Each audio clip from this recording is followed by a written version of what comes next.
दोस्तों यह मैथ्स का क्वेश्चन है, सिंपल मैथ्स है। आपको सॉल्व करके बताना है दोस्तों 2 मिनट के अंदर में कि इसका आंसर क्या होगा। मैं आपको ऑप्शन दे रहा हूँ ए, बी, सी और डी।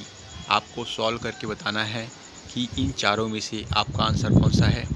कमेंट करके जल्दी बताएं दोस्तों। बुद्धिमान है वही जवाब दे पाएगा, लेकिन कोशिश सभी करें और कमेंट करके बताएं कि आपका आंसर क्या आ रहा है। जल्द से जल्द आंसर दें दोस्तों, आपके पास 2 मिनट है। कमेंट के माध्यम से आप अपना आंसर दीजिए दोस्तों। और दोस्तों यदि आप हमारे पेज पर पहली बार आए हैं तो पेज को फॉलो कर लीजिएगा दोस्तों, ताकि आपको अपडेट्स मिलती रहें।